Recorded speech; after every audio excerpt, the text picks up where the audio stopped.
Qu'est-ce que tu as eu comme diplôme? Tu as eu un diplôme spécifique en cybersécurité ou du coup pas du tout pendant tout ton parcours? Pas du tout. En cybersécurité, je n'ai absolument aucun diplôme. Je travaille en tant qu'administrateur cybersécurité dans une grosse entreprise qui s'appelle... Bonjour Thomas, Bonjour Michel.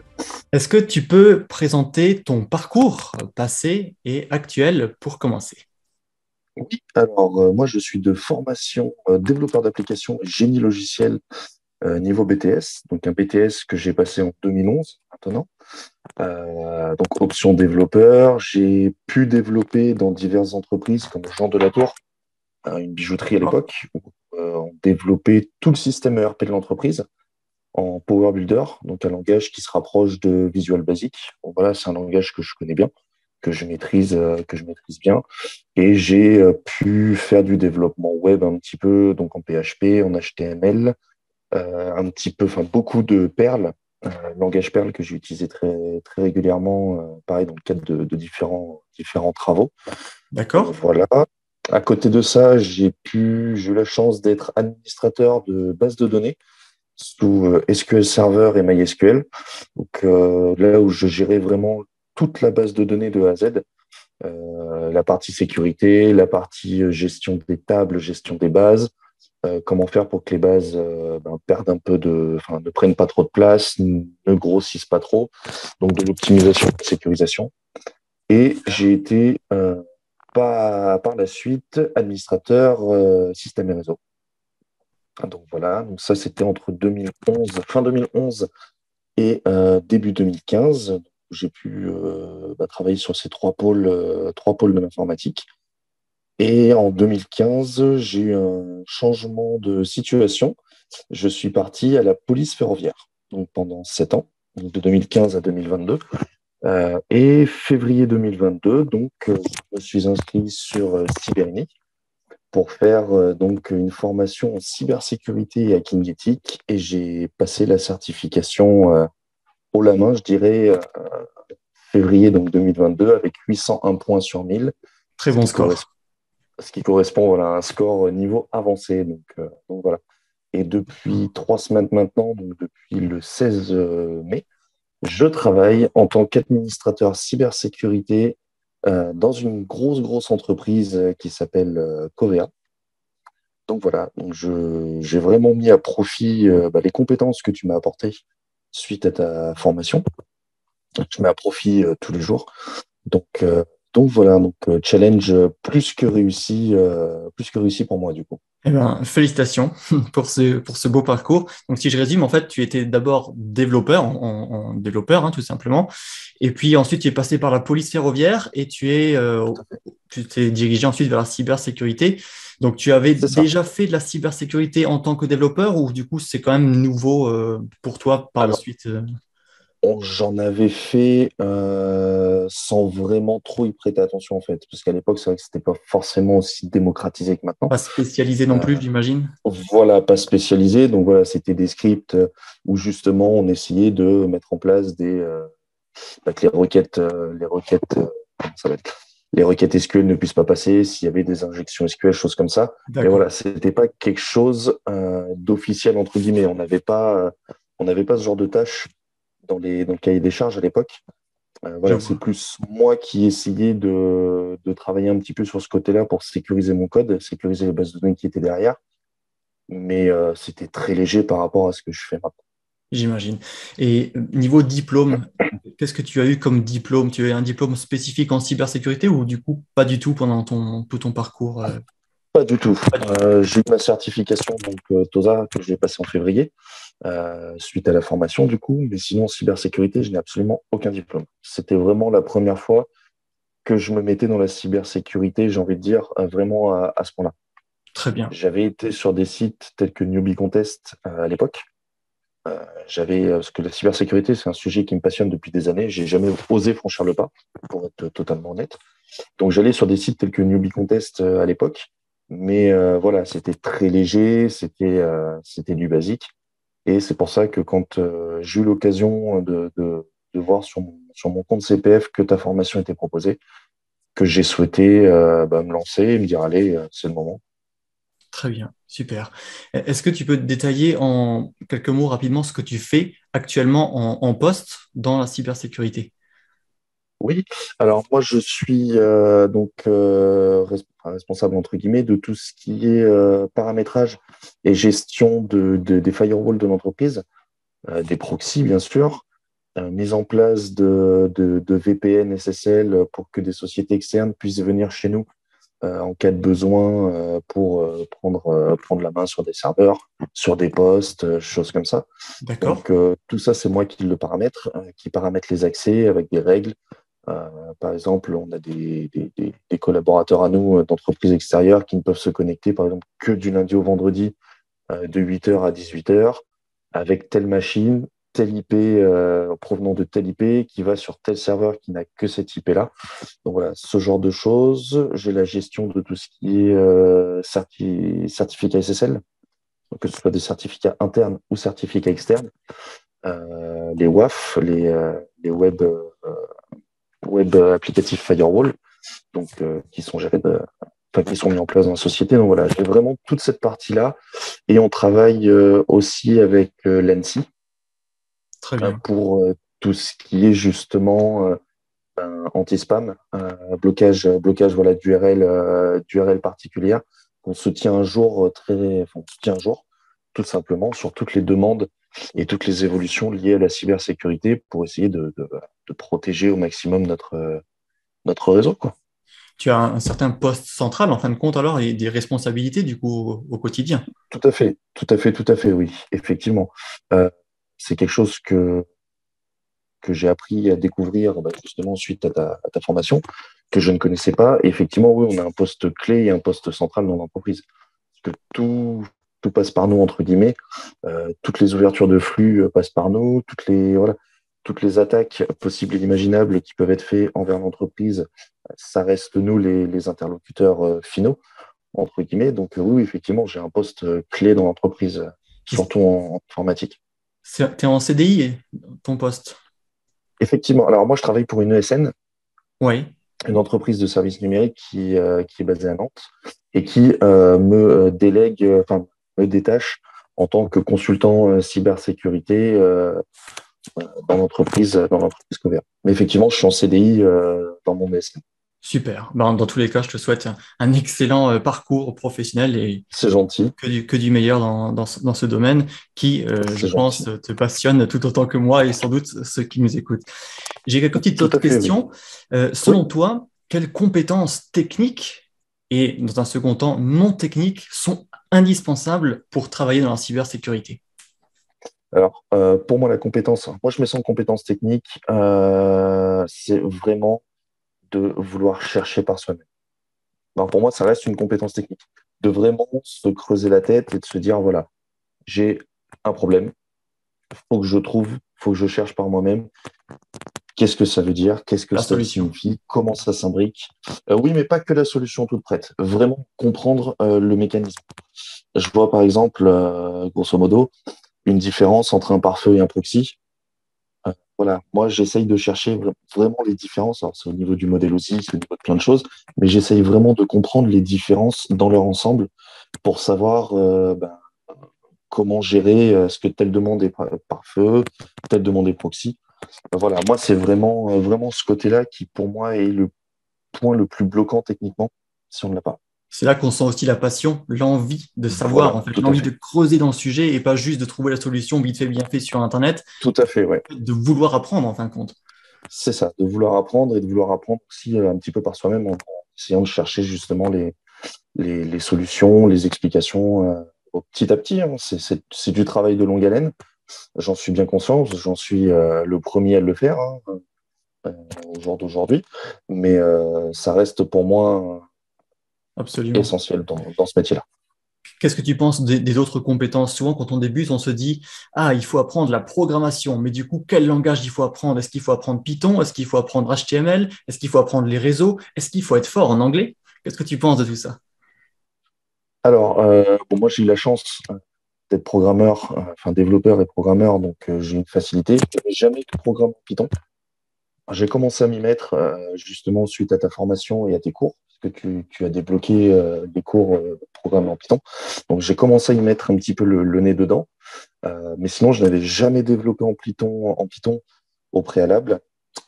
Pour moi, pas forcément être développeur quand on se lance dans la cybersécurité, c'est plus une façon de réfléchir, une façon d'analyser les problèmes, plus qu'une connaissance technique. C'est D'accord. vraiment la façon de réfléchir qui va être prédominante pour savoir si on peut travailler dans la cybersécurité ou pas. Après, c'est mon point de vue. Mais après, le fait de connaître le réseau, de connaître la programmation, c'est un plus, mais ce n'est pas un prérequis obligatoire. Très bien. Est-ce que tu aurais des conseils spécifiques à une personne qui serait en reconversion professionnelle? Je pose cette question parce que tu indiques justement que tu as fait un parcours développeur, police ferroviaire et puis ensuite cybersécurité. Qu'est-ce que toi tu Tout à fait. conseillerais à une personne qui n'est pas dans le domaine de la cybersécurité, qui souhaite s'orienter dans celui-ci? Comment est-ce qu'elle pourrait faire pour mettre toutes les chances de son côté pour réussir tout simplement à travailler, à viser le job de ses rêves? Alors, moi, premièrement, j'ai commencé à postuler en cybersécurité à peu près en janvier 2022, décembre 2021, janvier 2022. D'accord? J'ai commencé en mai, donc il faut prévoir aussi un delta. J'ai eu beaucoup de refus. J'ai eu énormément de refus parce que justement, on ne vient pas du milieu informatique depuis, enfin, ça fait 7 ans que vous avez quitté le monde informatique. Et l'entreprise qui m'a embauché, en fait, m'a embauché parce que, au-delà des compétences techniques que je pouvais apporter, il y avait surtout un savoir-être en entreprise. J'ai plus de 10 ans de métier, alors que ce soit de l'informatique, de la police, enfin, j'ai plus de 10 ans de travail derrière moi. Ce que recherchait l'entreprise, c'est vraiment un savoir-être, une envie de travailler et le fait d'être passionné par ce que je fais. Donc, si je peux donner un conseil, effectivement, pour les gens qui souhaitent se convertir à d'autres métiers, enfin, venir dans la cybersécurité d'un métier totalement différent, montrez que vous avez envie, montrez que vous êtes déterminé, plus que déterminé, et surtout, vous avez un savoir-être en entreprise quand c'est le cas. C'est ce qui, moi, m'a aidé. C'est ce qui, moi, m'a aidé, m'a permis de trouver ce job où je me régale quotidiennement. En quelque sorte, il faut oser, du coup, il faut y aller, il faut Tout à montrer fait. une motivation. Alors, c'est ça ce que tu veux dire, qu'il faut surtout C'est ça. la faire ressortir au-delà peut-être même du point de vue technique, de dire je connais Python, C, etc. Mais ce serait plutôt pour toi le fait de montrer cette motivation, alors. Tout à fait, oui. Moi, c'est ce qui m'a clairement permis de décrocher ce poste. Parce que j'ai eu forcément des entretiens téléphoniques avec l'entreprise qui m'embauche et avec l'entreprise où je travaille, où je suis consultant. Et c'est ce D'accord? qu'il en est ressorti des deux entreprises, c'est que effectivement, techniquement, au niveau des compétences, j'avais pas forcément les prérequis, même si j'avais quelques bases. Mais ça, c'est ce que j'allais apprendre sur le terrain, ce que j'allais apprendre sur le tas. Par contre, ils ont vu que j'avais une réelle motivation, que je lâchais rien. Donc, c'est ce qui leur a permis aussi de se dire, bah voilà, ce sera tel candidat et pas un autre. Parce que je n'étais pas tout seul sur le poste. Et au final, c'est ma motivation et mon envie de travailler qui m'a permis de décrocher ce job au labo. Très bien. Est-ce que tu as des conseils plus précis sur le CV? Qu'est-ce que tu penses qui fait intéressant sur ton CV pour les recruteurs? Ou alors peut-être par rapport à l'entretien, qu'est-ce que tu penses qui... Bon, tu viens de parler que c'est la motivation. Alors, est-ce qu'il y a encore autre chose que la motivation que tu penses utile dans l'entretien? Par exemple, des erreurs à ne pas faire et sur le CV également? Alors, sur les erreurs à ne pas faire, une erreur que je n'ai pas fait moi, mais qu'un employeur m'a dit avoir déjà vu, faut être honnête, vraiment, Honnête. l'honnêteté paye. Moi, j'ai passé un entretien d'embauche dans une entreprise pour de la cybersécurité et de l'admin système où la chef me posait des questions. Est-ce que vous connaissez telle ou telle chose? Est-ce que vous connaissez tel ou tel logiciel, machin? Et à un moment, elle me sort un nom, le logiciel, le DCPM, je sais pas quoi. Je dis, écoutez, j'en ai jamais entendu parler. Je ne connais pas du tout. Enfin, ça ne me dit rien du tout. Je dis, bah, effectivement, vous avez raison. C'était un piège. C'était pour voir si vous étiez honnête ou pas. Et il y a beaucoup de monde qui se font avoir en disant oui pour tout. Et c'est pas bon parce que du coup, non, faut être honnête. Honnêtement, si je peux, voilà, si je peux me permettre de donner un conseil, vraiment soyez honnête lors de vos entretiens.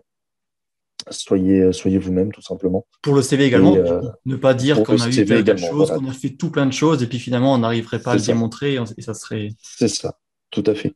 Moi, ce qui m'en est ressorti, parce que j'ai fait des points forcément avec mon collègue et ma chef dans l'entreprise où je travaille, ce qui en est ressorti, c'est que mon CV était même sous-coté par rapport aux connaissances que j'avais, que mon entretien d'embauche, je me suis un petit peu mis en retrait par rapport aux compétences que j'avais de ancien milieu de l'informatique.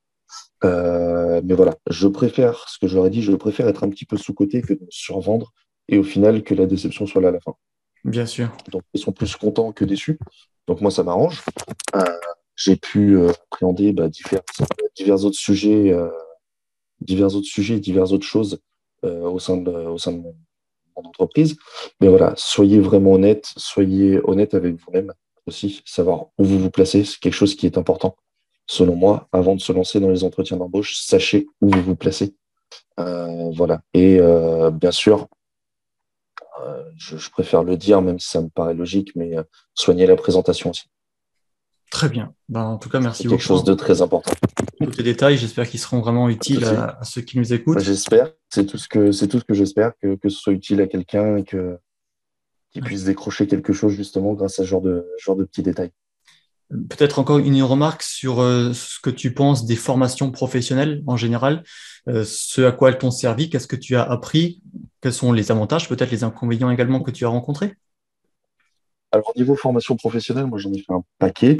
Euh, J'en ai fait une en informatique qui est la tienne, du coup. Mais au sein de la police ferroviaire, j'ai eu des formations en type SST, j'ai eu des formations sur comment protéger en cas d'attaque par arme à feu, choses comme ça. Pour moi, toutes les formations sont bonnes à prendre. Il faut y trouver intérêt, quoi qu'il arrive, même si c'est une formation qui n'est pas forcément plaisante. Moi, j'ai pas envie de la faire. Il faut essayer d'y trouver un intérêt, c'est toujours du plus. Ça peut nous apporter dans la vie professionnelle comme dans la vie personnelle. Moi, je sais que, par exemple, pour moi, une formation que j'ai mis en avant lors de mon entretien d'embauche, c'est ce que le monde de la police ferroviaire a pu m'apporter sur le plan personnel. Voilà, savoir gérer des situations, savoir garder son sang-froid en Et toutes tu, circonstances. tu penses qu'en Oui, cybersécurité, le fait de ne pas avoir fait de formation professionnelle et de certification, ça aurait pu ne pas donner le même résultat, tout simplement? oui, je pense. Clairement, je pense. Honnêtement, je pense que si j'avais pas eu la formation, alors la certification peut-être un peu moins, mais la formation, en tout cas, si je n'avais pas eu la formation cybersécurité, je pense que ça aurait joué, ça aurait pu changer. Je pense que j'aurais pas été embauché. Très Très bien. sincèrement. Bah, Très écoute, sincèrement. Thomas, Parce qu'il y a eu des petites questions un peu techniques pendant l'entretien, donc ouais, je pense que ça a joué. surtout voilà, dans le sens là, au sens Oui, oui, connaissance et tout éviter à fait. de tomber dans d'éventuels pièges et des choses comme ceci. Et puis C'est ça. j'imagine en poste aussi, puisque finalement tu utilises Bien sûr. différentes compétences tous les jours. Et c'est vrai C'est que ça. sans les posséder à la base, c'est beaucoup plus difficile. C'est beaucoup plus compliqué. Oui, oui, non, effectivement, je veux dire, les premières choses que j'ai pu prendre en main, c'est justement les gestions de VPN, la gestion des proxys, des choses comme ça, donc des choses que j'ai vues par rapport à ta formation. Donc, non, j'ai pu les prendre en main très, très rapidement. J'ai pu être autonome sur le sujet très, très rapidement.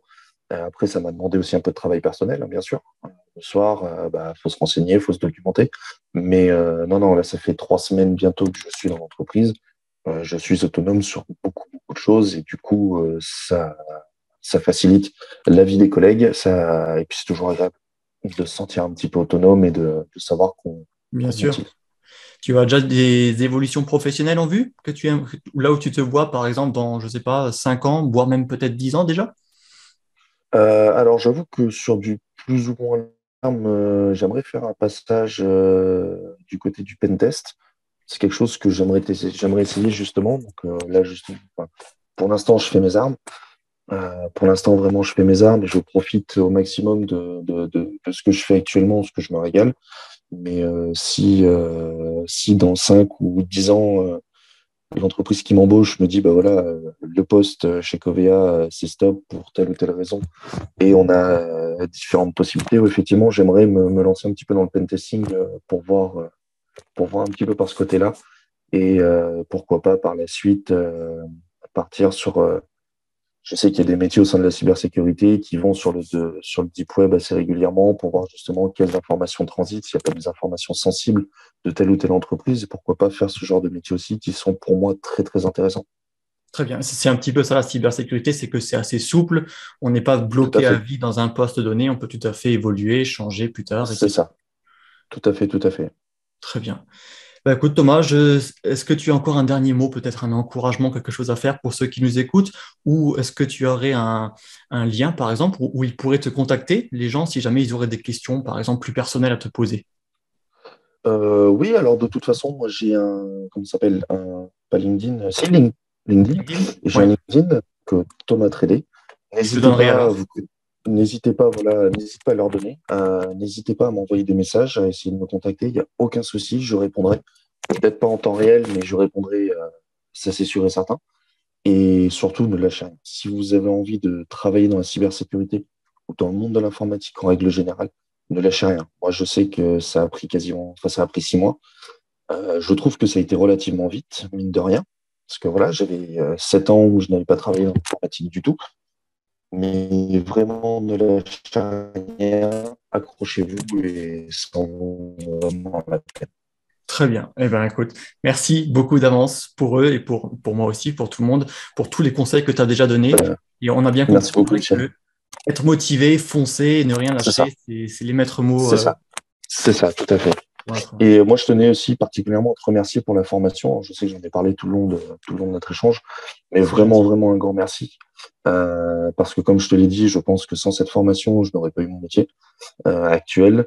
Je n'aurais pas pu travailler dans la cybersécurité et j'ai vachement apprécié euh, le côté très pédagogue que tu as dans tes vidéos. Merci à Euh, toi. le- mais faut le dire enfin, c'est sincère. Le côté très pédagogue que tu as dans tes vidéos et le fait que quand on a des questions, je sais que je t'ai envoyé 2, 3 mails pour essayer d'éclaircir des petits points. Tu m'as répondu tout de suite. Enfin, tu es très disponible pour tes élèves. Et franchement, merci beaucoup parce que c'est quelque chose qui m'a beaucoup touché et qui m'a aidé à m'éclater dans ma carrière professionnelle. Sincèrement. Eh ben, Voilà. je suis très ravi de l'entendre et effectivement, j'essaye de faire le maximum pour tous les stagiaires, hein. Bien sûr, lorsque c'est humainement possible, parce que c'est vrai que des Oui, bien fois, sûr. Ouais. évidemment, je ne peux pas répondre à tout le monde ou en tout cas rapidement, mais en tout cas, c'est plaisant à entendre comme retour. Mais c'est vrai, c'est sincère. Donc vraiment merci. Et j'ai passé ton, ton nom, enfin le nom Sibérini à pas mal de collègues, euh, dont mon, mon responsable dans la société qui m'embauche, qui lui est plus informatique, mais pas du tout cybersécurité, qui voulait un petit peu mettre le pied dedans. Et je me suis permis de lui passer justement l'info Sibérini avec ton nom. Et il m'a dit qu'il irait voir. Donc voilà, j'essaye de vendre un petit peu le produit parce que j'en suis très content. C'est gentil. Merci Voilà, beaucoup, c'est Thomas, normal. Pas de souci. et au plaisir. Voilà. Eh bien, écoute, avec grand, grand plaisir. À bientôt.